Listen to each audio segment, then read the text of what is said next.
Hello दोस्तों, मेरा नाम श्री कृष्ण है। मैं पिछले 25 वर्षों से बच्चों के डॉक्टर के रूप में काम कर रहा हूँ। हैदराबाद में हमारे यहाँ बहुत से बच्चों को बुखार आते ही लोग डॉक्टर के पास जाते हैं और उन्हें पता है कि डॉक्टर वैसे भी पैरासिटामोल जैसी दवा देंगे। डॉक्टर साहब, हमने वह दवा दे दी है, लेकिन कोई एंटीबायोटिक दीजिए, उससे बुखार जल्दी उतर जाएगा, ऐसा कहकर मांगते रहते हैं। कई बार तो डॉक्टर पर दबाव डालते हैं, दवा दीजिए, बुखार है तो एंटीबायोटिक दिए बिना बुखार नहीं उतरता, ऐसा कहकर जोर डालते रहते हैं। और कुछ बार डॉक्टर को छोड़कर पहले से ही अगर पहले कभी कोई कंडीशन जैसे निमोनिया वगैरह रही हो और हमारे डॉक्टर ने जो दवाइयाँ दी थीं, तो उन दवाओं की स्लिप खोलकर वही दवाएँ फिर से इस्तेमाल करते हैं, जैसे एंटीबायोटिक्स वगैरह।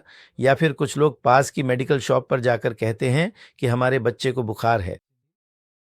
वो पूछते हैं कि इस बच्ची को बुखार आ गया है तो कौन सी दवाइयाँ देनी चाहिए।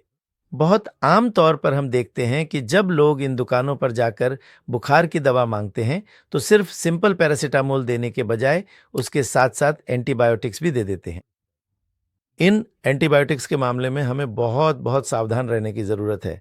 ये एंटीबायोटिक्स तभी दी जानी चाहिए जब शरीर में बैक्टीरियल इन्फेक्शन हो, यानी जब एक तरह के सूक्ष्म जीवाणु हमारे शरीर में आ जाते हैं। जब वे आते हैं तभी उन्हें मारने के लिए तरह तरह की एंटीबायोटिक्स होती हैं।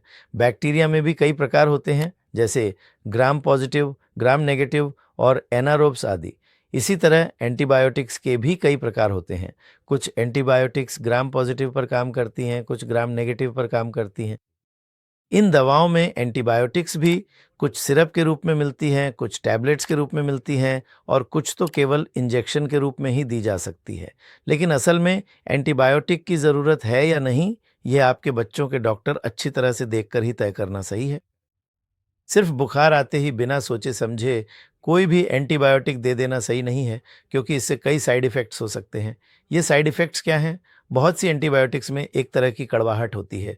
जब ये दवाएँ दी जाती हैं तो बच्चों में मितली की समस्या और भी बढ़ जाती है। बिल्कुल, अगर बैक्टीरियल इन्फेक्शन है और बहुत ज़रूरी है, तो हम एंटीबायोटिक्स देना ही पड़ता है। लेकिन इसके बिना अगर सिर्फ साधारण वायरल इन्फेक्शन है या 1 से 2 हफ्ते तक बुखार और खाँसी है, तो ऐसे मामलों में भी एंटीबायोटिक्स देना बहुत बड़ी गलती है। इससे बच्चों को वह दवा सही से न जमे तो उल्टी जैसा महसूस होना ही नहीं, बल्कि भविष्य में एंटीबायोटिक रेजिस्टेंस भी हो सकता है।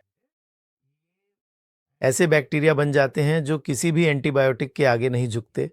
उन बैक्टीरिया की वजह से हमें संक्रमण होने की संभावना रहती है। जब भी ऐसे बैक्टीरिया से संक्रमण होता है, चाहे कितनी भी दवाइयाँ दें या कोई भी एंटीबायोटिक दें, फिर भी ऐसे गंभीर रोग होते हैं जो ठीक नहीं होते। असल में लगभग 100 साल पहले जब अलेक्जेंडर फ्लेमिंग ने पेनिसिलिन की खोज की थी, तब से लेकर अब तक देखें तो हमारे पास कुल मिलाकर सिर्फ 20 से 25 ही एंटीबायोटिक्स हैं। उनमें से सबसे पहली असली पेनिसिलिन थी।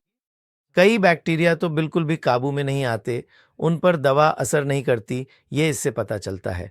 बहुत कीमती एंटीबायोटिक्स को हम बच्चों को अनावश्यक रूप से देने के कारण उनमें यह रेजिस्टेंस पावर विकसित नहीं होती, बल्कि उनके साइड इफ़ेक्ट्स ज़्यादा होते हैं। इसी तरह एंटीबायोटिक पर असर न करने वाले नए बैक्टीरिया के संक्रमण बच्चों में होने की संभावना बढ़ जाती है। इसके अलावा बच्चों को उन दवाओं के कारण मतली, उल्टी जैसी समस्याएं और भी ज़्यादा होने की संभावना रहती है। इसीलिए बार-बार एंटीबायोटिक का इस्तेमाल करना बिल्कुल भी अच्छा नहीं है। लेकिन अगर आपके डॉक्टर ने बच्चे को देखकर जांच करके एंटीबायोटिक की ज़रूरत है कहा है, तो ज़रूर दें। डॉक्टर ने जितने दिन तक दवा देने को कहा है, जितनी मात्रा में देने को कहा है, वह ठीक से जानकर उसी के अनुसार दें। इससे उस संक्रमण के कम होने की संभावना बहुत ज़्यादा रहती है। कुछ मरीज़ क्या करते हैं, पहले कभी दी गई एंटीबायोटिक दवाएँ बची रहती हैं, तो सोचते हैं कि ये डॉक्टर ने ही दी थी, इसीलिए ये सुरक्षित ही होंगी। फिर 1 साल बाद भी अगर बुखार आता है, तो वही दवा बाहर निकाल कर फिर से इस्तेमाल कर लेते हैं। एक बात याद रखिए, जब डॉक्टर बच्चे की जाँच करते हैं, तो डॉक्टर को पता चल जाता है कि बच्चे को क्या समस्या है। ये बैक्टीरियल संक्रमण है या वायरल संक्रमण है, इस बात पर निर्भर करता है। अगर यह बैक्टीरियल संक्रमण है और वह गंभीर रूप से निमोनिया की ओर बढ़ रहा है, ऐसे में एंटीबायोटिक का इस्तेमाल करना उचित होता है, लेकिन किस समय कौन सी दवा देनी चाहिए और उपलब्ध 20-125 एंटीबायोटिक्स में से कौन सी सही दवा है, कौन सी दवा बच्चे को अच्छी तरह से सहन होगी, ये बच्चों के डॉक्टर को जितना पता है, उतना आपको नहीं पता, है ना? मेडिकल शॉप वालों से पूछकर दवा लेने वालों को भी सही जानकारी नहीं होती। पहले इस्तेमाल किया था, ऐसा सोचकर दवा लेना भी सही नहीं है, क्योंकि दोनों को बुखार ही लग सकता है, लेकिन कारण अलग-अलग हो सकते हैं। ऐसे में खुद से फैसला लेकर या दूसरों से पूछकर या पड़ोसियों ने कहा इसलिए दवा लेना बहुत खतरनाक है। ये दवाइयाँ कैसी होती हैं मतलब अगर एंटीबायोटिक्स को सही तरीके से डॉक्टर ने देखकर उस इन्फेक्शन के लिए सही डोज़ में जितने दिन लेना है उतने दिन लेने के लिए कहा तो ये दवाइयाँ बहुत अच्छे से काम करती हैं। ये जीवन बचाने वाली लाइफ सेविंग ड्रग्स हैं। लेकिन अगर हम अपनी मर्ज़ी से जब चाहे तब जैसे चाहे वैसे दवा लेते रहें तो एक समस्या है कि ड्रग रेसिस्टेंस बढ़ जाती है। ये एक देर से दिखने वाली समस्या है।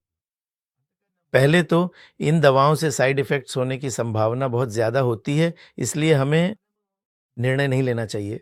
एंटीबायोटिक देना है या नहीं, ये पहले इस्तेमाल किया था या नहीं, इस आधार पर भी फैसला नहीं करना चाहिए।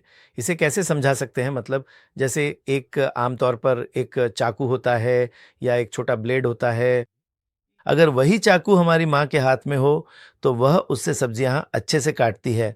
लेकिन अगर वही चाकू बच्चे के हाथ में हो, तो उन्हें पता नहीं होता और वे खुद को काट सकते हैं। इसमें चाकू वही है, चाकू में कोई कमी नहीं है, चाकू की कोई गलती नहीं है। यह इस बात पर निर्भर करता है कि वह किसके हाथ में है और कहाँ इस्तेमाल हो रहा है। ये इस बात पर निर्भर करता है कि हमने उसे सही तरीके से इस्तेमाल किया या नहीं। यही बात यहाँ भी लागू होती है। ये एंटीबायोटिक्स केवल डॉक्टर के कहने पर ही और वह भी उसी समय जब डॉक्टर सलाह दें तभी इस्तेमाल करनी चाहिए। इसके अलावा अपनी मर्जी से जब चाहे तब या पहले इस्तेमाल किया था कहकर इनका उपयोग नहीं करना चाहिए। कोई बात नहीं कहकर इनका इस्तेमाल करना बिल्कुल भी सही नहीं है।